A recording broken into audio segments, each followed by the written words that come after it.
नमस्कार, स्वागत है आपका फास्ट न्यूज इंडिया के इस बुलेटिन में। खबरों के साथ मैं स्वाति और आइए रुक करते हैं आज की तमाम बड़ी खबरों की। खबर उत्तराखंड के जिला उधम सिंह नगर दिनेशपुर से। उत्तरांचल पंजाबी महासभा की महिला प्रदेश अध्यक्ष शिल्पी अरोड़ा द्वारा दिनेशपुर में पहुंचकर हाथरस में हुई दलित की बेटी की बलात्कार एवं हत्या की घटना को जघन्य करार देते हुए कहा कि हाथरस में निर्दयतापूर्वक हत्या के दोषियों को कठोर सजा दी जानी चाहिए। उन्होंने कहा कि यूपी की भाजपा सरकार अपराध रोकने में पूरी तरह विफल रही है और पुलिस दमनकारी रवैया अपनाते हुए लोकतंत्र में अपनी मांग रखने वालों की आज़ादी का गला घोट रही है। उन्होंने कहा कि जिस तरीके से पुलिस ने गुपचुप तरीके से दिव्यांगत पीड़िता का अंतिम संस्कार किया वह अन्यायपूर्ण है।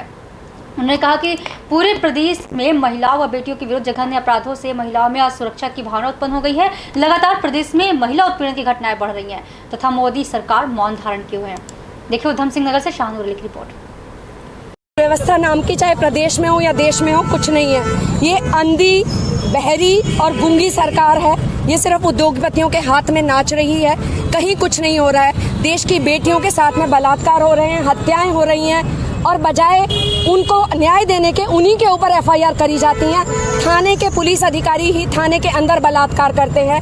कहीं कानून व्यवस्था नाम की चीज़ नहीं है। छोटी छोटी बच्चियों का घर से निकलना दूभर हो गया है। यही वो सरकार है जो वादे करके आई थी, बहुत हुआ हमारी पे अत्याचार, अब की बार मोदी सरकार। तो मोदी सरकार इसलिए आई है क्योंकि बेटियों पे अत्याचार जो थे उसको 100 गुना बढ़ाने के लिए आई है। इनका नारा ये होना चाहिए, बहुत हुआ अत्याचार, अब हम उसको 100 गुना अत्याचार करेंगे, इसलिए मोदी सरकार आई है। ऐसी सरकार जो डबल इंजन की है, हर तरीके से फ्लॉप हो चुकी है। घर की बेटियां सेफ नहीं है, किसान सेफ नहीं है, युवा सेफ नहीं है। किसानों पे अत्याचार हो रहा है, मजदूरों पे अत्याचार हो रहा है, धंधे बंद हो चुके हैं, लोगों के व्यापार बंद हो चुके हैं, लोग सड़कों पे आ गए हैं, भूखे मर रहे हैं। अब कोई उपाय नहीं रह गया है लोगों को बाहर उतर के और इस सरकार को गिराने के और इस सरकार से जवाब मांगने के।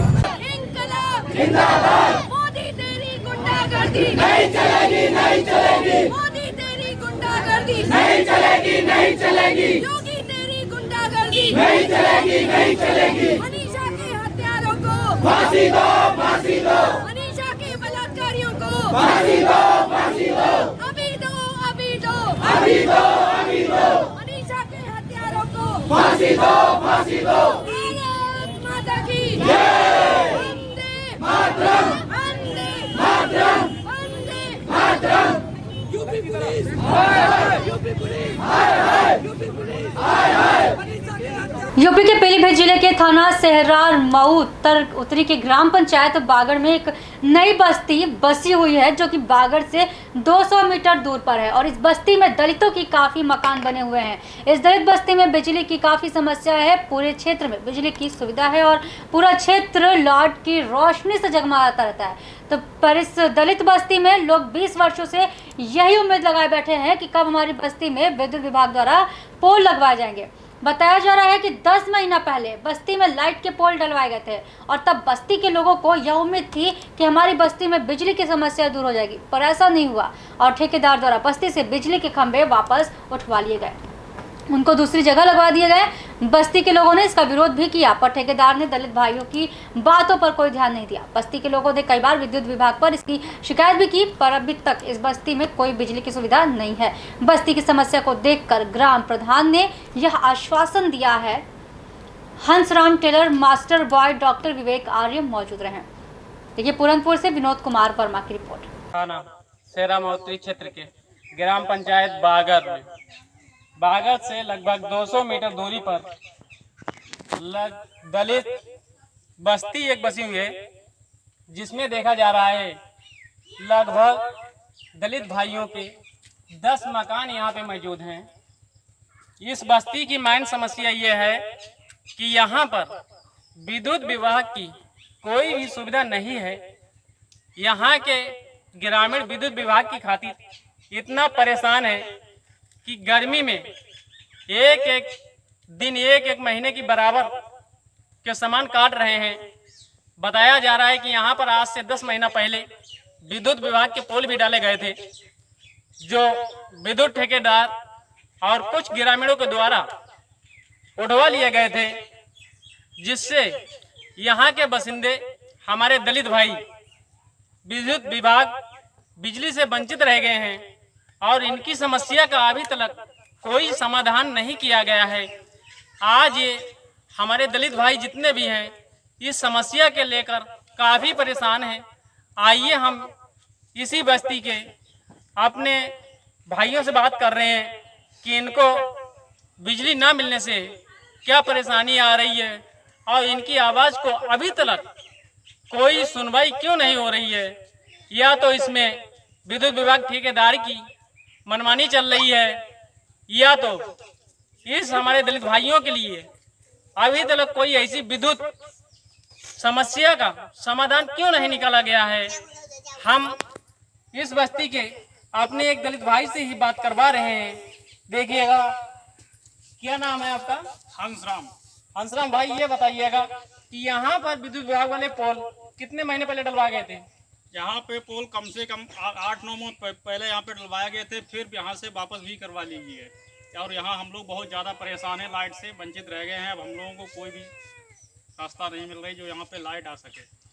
देखिएगा, हमारे भाई साहब हंसराम जी यही बता रहे हैं कि विद्युत विभाग के पोल यहाँ डलवाए गए थे, पर विद्युत विभाग ठेकेदार द्वारा यहाँ से फिर वापस उठवा लिए गए थे। या तो ये विद्युत विभाग के पोलों की कमी की खातिर उठवा दिए होंगे या तो किसी और ग्रामीण के द्वारा उकसाने पर उठवाए गए होंगे। आइए हम एक और अपनी बहन जी से भी बात कर रहे हैं। क्या नाम है बहन जी आपका? हमारा नाम शिवदेवी। शिवदेवी जी, बहन जी आप ये बताएंगी कि ये पोल कितने दिन पहले उठवाए गए थे? हो गया लगभग 8 महीने यहीं से पोल उठवा लिए गए। बहुत परेशान हम लोग हो रहे हैं। बच्चा ले घूमते रहते हैं, कहीं वहाँ बैठते बच्चा ले गए, कहीं वहाँ बैठते, सबको ले बच्चों को ले घूम रहे हैं। ठीक है, आप देख रहे हैं कि हमारी बहन जी के भी यही बयान है कि सारी हमारी बस्तियों में सारे क्षेत्र में लाइट की लाइनें, पोल वगैरह सारी सुविधाएं मिल रही हैं, पर यहाँ पर जो 10 घर हमारे बने हुए हैं दलित भाइयों के, इनकी अभी तक भी कोई भी सुनवाई नहीं हो रही है, जिससे हमारे दलित भाइयों का इस सरकार से और यहाँ विद्युत विभाग से विश्वास ही उठता जा रहा है। अगर ये सुनवाई हमारे दलित भाइयों की ना हुई तो आगे ये फिर इसका आंदोलन भी करेंगे। मैं फर्स्ट न्यूज इंडिया से आजाद।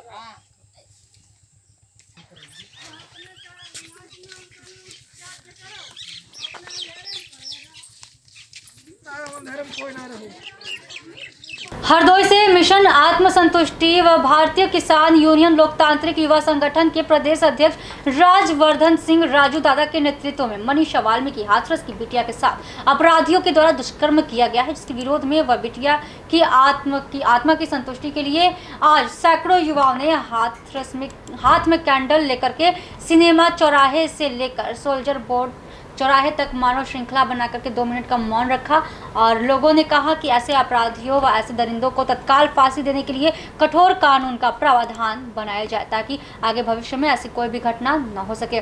आज के इस मुख्य कार्यक्रम में मिशन आत्मसंतुष्टि के संचालक राजवर्धन सिंह राजू, समाज सेवी अंकित सिंह परमार, राहुल सिंह फौजी, मोहन सिंह, साकिब इराकी, गौरव ठाकुर, रामकिशोर मस्ताना, सचिन, डेविड, मुन्ना सिंह, अनु, सनी गुप्ता, अमित पांडे, पवन विश्वकर्मा आदि सैकड़ों लोग मौजूद रहे।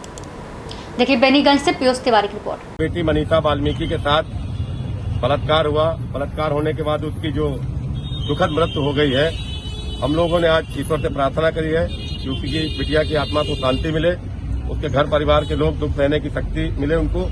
वो समाज में जो जिन लोगों ने, दरिंदों ने इस तरीके की घटना को घटित किया है, उनको तत्काल फांसी देने की व्यवस्था कानून में सुनिश्चित करी जाए, क्योंकि ऐसी घटनाओं की दोबारा पुनरावृत्ति न हो, समाज में ऐसी सोच के लोग पैदा ही ना हो दोबारा। इस तरीके का कुछ इस बिटिया को न्याय मिलना चाहिए। जब इसको न्याय मिलेगा तो पूरी तरीके से एक संदेश जाएगा कि इस तरीके की घटित घटनाएं न घटी जाए। समाज में जिस तरीके से सरकार में बैठे लोग नशे से शराब की दुकानें खुलवा रहे हैं, ड्रग्स बिकवा रहे हैं, ये निश्चित रूप से समाज को गलत दिशा में ले जाने का काम कर रहा है। समाज के जो जिम्मेदार लोग हैं उन लोगों से भी हमारा निवेदन है और हमारा अपील है कि अपने बच्चों को अच्छी शिक्षा दें, अच्छे संस्कार दें। कहीं न कहीं जिन भी परिवार के बच्चे रहे पूरे परिवार को कलंकित करके गए हैं, एक बेटी का जीवन बर्बाद करके गए हैं। इन्होंने पूरे खानदान को नहीं, पूरे समाज को कलंकित करने का काम किया है।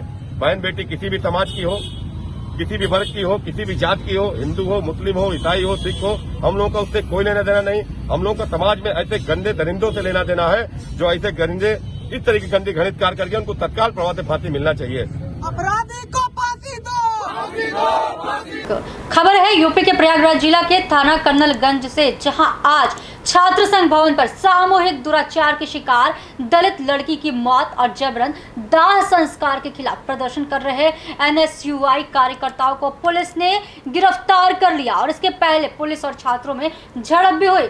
इलाहाबाद विश्वविद्यालय के छात्र संघ भवन पर भारतीय राष्ट्रीय छात्र संगठन एनएसयूआई के द्वारा हाथरस की बेटी को न्याय दिलाने हेतु तानाशाही, निरंकुश और अपराधियों की योगी सरकार का प्रतीकात्मक पुतला भी दहन का प्रयास किया गया और साथ ही छात्र संघ भवन पर पैदल मार्च करके सरकार के प्रति विरोध दर्ज कराया गया और इस दौरान छात्रों ने मुख्यमंत्री योगी आदित्यनाथ का पुतला दहन कर रहे एनएसयूआई कार्यकर्ताओं की पुलिस से तीखी झड़प हुई। तो एनएसयूआई कार्यकर्ता भाजपा सरकार के खिलाफ नारेबाजी करने लगे। हाथरस प्रशासन की ज्यादती पर आक्रोश जताया। पुलिस ने छात्रों को रोकने की कोशिश की तो झड़प हो गई और इसके बाद पुलिस ने बलपूर्वक छात्रों को गिरफ्तार भी कर लिया। देखिए प्रयागराज से कुमारी मनोज सिंह की रिपोर्ट। उसकी बेटी ने दम तोड़ दिया है। उतनी बीभत्स घटना उसके साथ घटित हुई। 14 तारीख को ये घटना घटित होती है। उसके 8 दिन तक भी मुकदमा दर्ज नहीं होता आरोपियों पे। उनको संरक्षण किसका है ये अभी तक नहीं पता चला।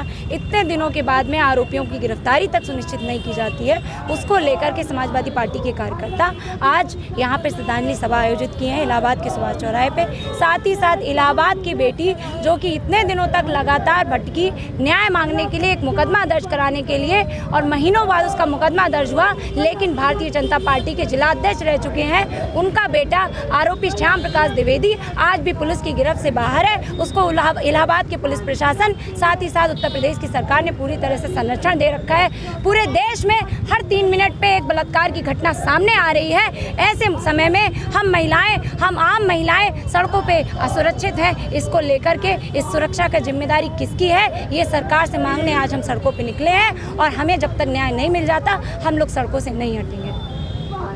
नेहा यादव, सोच छात्रा, इलाहाबाद विश्वविद्यालय। बेटी हमारे बीच में नहीं रही, उसको श्रद्धांजलि दिया गया है आज सुभाष चौराहे पे समाजवादी पार्टी के महिला विंग की तरफ से, हम सभी के तरफ से। उस दलित बहन को न्याय मिले इसीलिए हम लोग यहाँ पे श्रद्धांजलि दिए और हम लोग कैंडल मार्च भी निकालेंगे। और प्रदेश में जिस प्रकार हमारी बहन बेटियों के साथ अत्याचार हो रहा है, दुराचार हो रहा है, आज ये उत्तर प्रदेश बलात्कार प्रदेश बन गया है। इस पे हम योगी सरकार को बहुत ही कड़े शब्दों में निंदा करते हैं और आगे इस प्रकार की घटना न हो, इस पे योगी सरकार एक कठोर कदम उठाए, ऐसी हम मांग करते हैं। उदय प्रकाश यादव, छात्र संघ अध्यक्ष, इलाहाबाद केंद्रीय विश्वविद्यालय, इलाहाबाद। खबर है कालपी जालौन से। बुधवार की शाम करीब आधा सैकड़े सफाई कर्मचारी अपनी समस्याओं को लेकर पहुंचे नगर पालिका अध्यक्ष के घर। जी हां, नगर पालिका द्वारा निकाले गए 9 वर्ष से कार्यरत करीब 50 मजदूर जिन्हें शासन द्वारा पैसा न मिलने पर पालिका ने काम से निकाल दिया था। जो कर्मचारी आज दर दर भटक रहे हैं, वही कर्मचारी कोरोना काल में अपनी जान जोखिम में डालकर गली मोहल्लों की सफाई करते थे। कालपी नगर पालिका द्वारा मोदी के स्वच्छ भारत अभियान पर फिरता पानी दिख रहा है।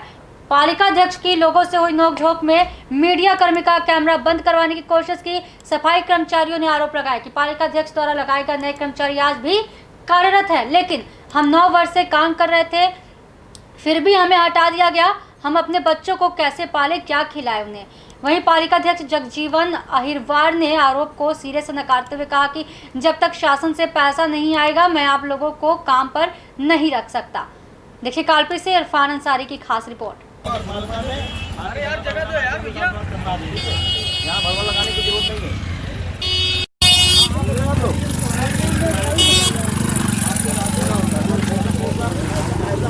ऐसा हरकत करोगे जब बातचीत बराबर हो रही है, अगर ऐसी हरकत करोगे तो तुम लोग जाओ, तुम्हारा काम जाना है, ठीक है? नहीं बोल नहीं, हमसे बात करो। हम आए कोई बात नहीं कर रहे। काय नहीं करोगे बात? तुमसे सुनो मेरी भैया, वहाँ बात हो रही, पहले वहाँ हम बात कर सकते हैं। पहले 1 मिनट हम बात कर सकते कि नहीं? बोलो कर सकते कि नहीं? क्या बोलो, क्या बात कर रहे तुम? हम बात कर सकते। क्या बताओ, क्या बात कर रहे थे? पूछने का आप कह रहे थे हमसे बात नहीं हो। क्या बात बताओ, क्या बात करने तुम बताओ ना, क्या बात करो, क्या बात करने बताओ तुम। हाँ बताओ, क्या बात हम करो। हाँ बताओ, और धीमी करो। ऐसा तमीज से बात करना, हम गलत नहीं बोल रहे। तमीज से बात करना, तमीज से बात करना, हम तमीज से बात कर रहे हैं। अगर बैठ नगर पालिका में हमने आपसे कहा कि आप आ जाओ, आपने नगर 1 मिनट को पहले ये बताओ, 10-10 करके 20 करके लगाए आप लोगों को हैं? अभी आप लोग साल 2 साल से लगते चले आ रहे हो, करके लगाए और इकट्ठा करके भगा दिए। मेरी बात सुनो पहले। कोरोना अभी तक नहीं भगाया गया ना, खूब काम किया, अभी तक नहीं भगाया गया। अरे तुम ये बताओ, तुम ये सुनो, कर्मचारियों से ज्यादा कोरोना में कोई नहीं लड़ा, कोई नहीं सुनो, हम तुम लोगों के साथ हैं, तुम लोगों से हमने कहा, मेरी बात सुनो, अगर ये साथ है तो हम साथ हैं, फिर बस इनको लगा लो। मैंने कहा कि आप लोग डीएम एक हफ्ते में 2 हफ्ते में लगा आप लियो। लोगों से कहा मैंने कि पैसा नहीं आ रहा है तो हम तनख्वाह कहाँ से दे दें। मेरी बात सुनना पहले, यही कहा तुम लोगों से, पैसा आएगा तनख्वाह मिलेगी। आप सबका सरकारी वालों समदा वालों को पैसा आ गया, परमानेंट वालों को पैसा आ गया, पेंशन वालों को पैसा आ गया, सबको बढ़ गई। आप लोगों को तनख्वाह नहीं मिली ना, नहीं मिली ना। आप ये बताओ 13 लाख रुपया आप लोगों को तनख्वाह देना है, कहाँ दी जाए जब अगर सरकार पैसा नहीं देगी। मेरी बात सुनते जाओ, तो हम घर से देंगे नहीं, या यू साहब तो घर से देंगे नहीं, या मेंबर साहब तो घर से देंगे नहीं। अब फिर अगर मान लो हमने आप लोगों से क्या कहा कि देखो काम करना है खूब करो, पैसा आएगा तो मिलेगा, नहीं आएगा तो नहीं मिलेगा। कई बार ये कहा, मेरी बात सुनो, मेरी बात सुनती जाओ आप लोग। आज से भी कहा कि आप लोग भी करो, कंप्यूटर वाले लगे, आप लोग भी करो, लेकिन नहीं कह रहे हैं। ये बताओ बहन जी, तुम अरे कुछ लोग तो ऐसे लगे, मेरी बात सुनो पहले। ट्रैक्टर चलाने में भरे बैठे और नाम लिखा ट्रैक्टर चला रहे, वो लगे हैं 15,000 पा रहे। आप लोग भूखे मर जाए। आप लोग आके नगर पालिका में आके यू साहब से बात करो आके, हम लोग तुम लोगों के साथ में हैं। हम तो आज लगा लें, पैसा सरकार से आए, आप लोगों को जो पिछले महीने की तनख्वाह देना है वो नहीं दे पा रहे हैं हम, तो वो भी तनख्वाह तुम्हारी दी जाए और तुम लोगों को लगाया जाए। अपना आके यू साहब बात कर लो आके, यू साहब कौन करेगा? नगर पालिका तो रखो यार, क्या कर रहे तुम हैं? रखो ऐसी लेके तुम एसडीएम जहाँ चले जाओ उनको सबको। अगर असल के नेता हो तुम अभी चले जाओ, अभी जाओ तुम इनको एसडीएम लेके। हम तो कह रहे हैं जाओ एसडीएम को लेके, और क्या दिक्कत है? रात को हमारे यहाँ सकते हो, हमारे यहाँ आ सकते हो। अरे अभी चले जाओ यार, चेयरमैन ने निकाल दिया, चले जाओ एसडीएम साहब के यहाँ, चले जाओ डीएम साहब कहाँ चले जाओ। अभी जब हमारे यहाँ रात को आ सकते हो उनको लेकर के, तो अभी जा सकते हो यार, क्यों जा सकते? सुबह चले आना, सुबह जाना लेके, डीएम साहब कहाँ लेके जाना हम कह रहे हैं। हम तुम्हारे साथ में है के लिए, इनका पैसा आएगा तो मिलेगा। छोटी सी आएगी बात, इनसे 10 बार बात हो चुकी यार एक महीने में। हमें 10 बार हो रही, नहीं हुई 10 बार की बात। मसला तो हल ना हुआ, 10 बार हो रही। मसला हल जब होगा, इनके अगले महीने के पैसे इनके 13 लाख रुपए अभी तक नहीं मिले, इसको दे रहा है इनको 10 बार हो चुका, 2 बार। आप लोग यहाँ नगर पालिका अध्यक्ष के पास आई हैं, क्या समस्या है आप लोगों को? भाई साहब जी समस्या है कि हम लोगों को ना कि वेतन नहीं आया और भूखे बच्चे मर रहे। बताओ क्या खाएं क्या पिए, और कर्ज वाले कर्ज नहीं दे रहे, मांगे क्या करें? वेतन नहीं आया 2 महीने। हाँ, तो आप लोगों ने इनसे कोरोना में अध्यक्ष से कुछ बातचीत की, इन्होंने क्या आश्वासन दिया? सर हम लोग काफी दिन आए, मतलब हम लोगों ने एक धरना भी धरी, पर नगर पालिका वालों ने कोई सुनवाई नहीं की। अभी मांग को जी हम लोग गए थे, क्या कहा गया? एसडीएम साहब से बात ही नहीं हुई थी, बात ही नहीं हो रही, कोई बात नहीं। नगर पालिका के ईओ से बात हुई, उन्होंने क्या कहा? ईओ साहब से बात भई, 1 तारीख का समय पिछली एक जो निकल गया ये सितंबर, अगली 1 अक्टूबर तक का समय दिया गया। 1 तारीख को आप लोगों को काम में ले लिया जाएगा। अब बताओ हम लोग मजबूर महिला हैं, हम लोग जाएं तो कहाँ जाएं? मेरे छोटे छोटे बच्चे। कितने कर्मचारी आप लोग निकाले गए? हम लोग 35 ही निकाले गए और 35 कर रहे हैं, बाकी लगे हैं नगर पालिका। 25 आदमी लगे हैं नगर पालिका। भाई जब बैठा रहे हैं तो सभी कहाँ से दिया जाए? अरे लोडन ही बंद करा दिया जाए, लोडन में निकाला जाए नगर वो भी पालिका। आवाज सिंह में जुड़े हैं। आपको निकाला किसने? ईओ या और चेयरमैन दोनों हैं। इन्हीं दोनों कहने में बैठे हैं, इन्हीं लोगों ने कहा है, हम लोगों ने मीटिंग करी, हम लोगों की वही लोगों ने बैठा है। कह दिया कि वहाँ से कदम आप लोगों की मांग क्या है? पूरे उत्तर प्रदेश में आंदोलन चल रही है, कहीं नहीं बस काम मिल जाए, जो हमें मिल जाए वही हमें फिर मिल जाए। हम लोगों को और वापस मिल जाए, हम लोग संतुष्ट हो जाएंगे। नहीं सरकारी करो या परमानेंट करो, ये नहीं। हम लोगों को ये मांग नहीं है कि हमको ऐसी समस्या सिर्फ कालपी नगर पालिका के पास है कि और जगह भी? ये बहुत छोटा सा गाँव, बहुत छोटा सा गाँव। कि हमने अपने स्तर से अपने आदमी लगाए हैं, जितने आदमी चेयरमैन साहब ने लगाए हैं तो वो लगे हैं, और जो हम लोग 9 साल पुराने लगे हैं कल्लू मस्तान के राज के, हम ही लोगों को हटा दिया। फिलहाल हम लोग आप लोगों का कहने का मतलब ये है, आपका सीधा आरोप नगर पालिका अध्यक्ष के ऊपर है, उन्होंने जो अपने कर्मचारी लगाए वो अभी तक लगे हुए और बाकी आप लोगों जो पहले के लगे उनको हटा दिया। हम लोग 9 साल से कर रहे हैं, हम लोगों को हटा दिया, जो नए लगे हैं वो नगर पालिका में ऑफिस में अभी भी कर रहे हैं। कोई पानी पिला रहा, कोई कुछ कर रहा है। चेयरमैन साहब के भरे हुए आदमी अभी पूरे कर रहे हैं, पूरे टोटल लगे चेयरमैन पूरे कोरोना में हम लोग को मारे जी जान हटा दिया गया। बजट नहीं आ रहा हमारे यहाँ क्यों नहीं आ रहा है? क्यों नहीं आ रहा है? 10 बजे 11 बजे हम लोग को बुला रहा, फोन करके बुला के हम लोग अपना आ रहा है। ये जो सफाई कर्मचारी आपके दरवाजे आए हैं, इनकी क्या समस्या है?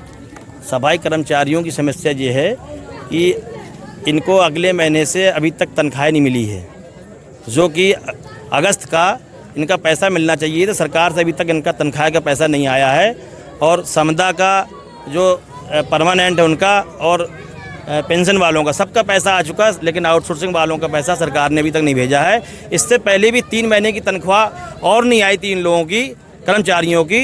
जो पैसा हमारा पड़ा हुआ था रोड का, तो उस टेंडर को निरस्त करते हुए इन लोगों को तनख्वाह बांटने का हमने काम किया था। अब नगर पालिका में पैसा ऐसा नहीं पड़ा है जो कि इनको हम तनख्वाह दे सकते। इन लोगों से ये कहा गया कर्मचारियों से कि आप लोग जब तक पैसा नहीं आता है, जब तक हम आप लोगों से काम नहीं करा पाएंगे, इसलिए जब पैसा नहीं दे सकते तो आपसे हम काम नहीं करा सकते जब तक अगली तनख्वाह पैसा ना आने की वजह क्या है? अब सरकार के पास, ये सरकार जान सकती है ना, सरकार के पास पैसा नहीं है या कोई क्यों नहीं भेज रही सरकार, ये सरकार जान सकती है। ये लोगों ने लॉकडाउन के टाइम पे जो कोरोना वॉरियर्स के टाइम पे काम किया है, इनकी कोई सेवा का कुछ इनको मिलेगा या नहीं मिलेगा? इन्होंने लॉकडाउन में बहुत अच्छा काम किया, दिन रात इन्होंने एक किया और इनको इन लोगों को अच्छी तरीके से और योगदान मिलना चाहिए था, जो कि आज जो लोग मारे योगदान की तरीके इनको निकाल के फेंक दिया गया, जो गरीब बच्चे अपने पाल नहीं पा रहे हैं। ये देखिए, हमारा कोई कसूर नहीं है। पैसा ना मिलना, पैसा सरकार से ना आना, समस्या सरकार के पैसे ना आने के लिए है।